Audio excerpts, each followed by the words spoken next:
विद्यार्थियों, आज हम कुछ मुहावरों का प्रयोग आपको बताते हैं अंग्रेजी सीखने के इस लेसन में।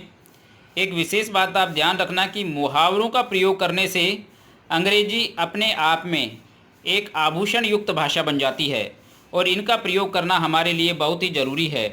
पहला हमारा मुहावरा है टिट फॉर टैट। इसका मतलब होता है जैसे को तैसा। टिट फॉर टैट जब हम बोलेंगे, कई बार स्टोरीज़ हम अंग्रेजी में पढ़ते हैं, हमारी कक्षा 6, 7, 8, 9, 10 इनमें जब स्टोरी आती है एग्ज़ाम में, तो आप लोगों को मोरल जो लिखना पड़ता है, तो ईडियम्स को याद करने से एक दूसरा फ़ायदा आपको ये होगा कि इससे आपकी भाषा तो अच्छी बनेगी ही बनेगी, इसके साथ ही आप मोरल भी स्टोरी में लिखना स्टार्ट कर देंगे और आपको अलग से मोरल याद करने की आवश्यकता भी नहीं पड़ेगी। तो टिट फॉर टैट यानी जैसे को तैसा। सेकंड है लाइक फादर लाइक सन। हम हिंदी में कहते हैं जैसा बाप वैसा बेटा, तो इसको हम अंग्रेजी में जो हमारा इडियम्स होगा वो होगा like father like son. To add insult to injury, जले पर नमक छिड़कना।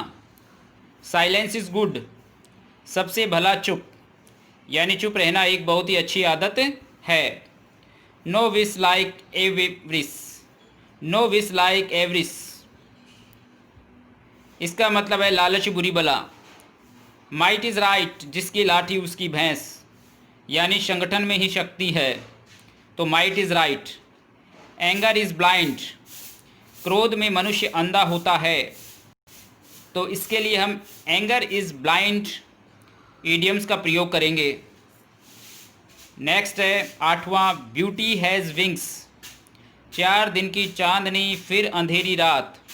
हिंदी में आपने इस मुहावरे का बहुत ही प्रयोग किया होगा, लेकिन अंग्रेजी में हम इसको लिखेंगे beauty has wings. All is well,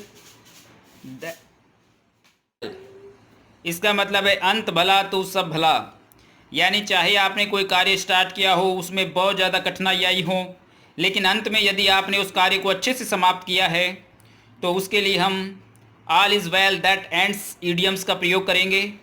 इसका मतलब होता है अंत भला तो सब भला। 10वां है time and tide waits for none, यानी गया वक्त हाथ नहीं आता है, अर्थात जो बीत गया उसको हम दोबारा से हासिल नहीं कर सकते हैं उस समय को, उसके लिए हम प्रयोग करेंगे time and tides wait for none, अर्थात जब चिड़िया चुग गई खेत तो फिर बरसात के आने से क्या फ़ायदा। तो time and tide waits for none, इस इडियम का हम प्रयोग करेंगे। तो प्यारे विद्यार्थियों, जो मैंने इडियम्स आपको बताए हैं ये आपकी मदद करेंगे अंग्रेजी भाषा को अच्छी तरीके से बोलने के लिए।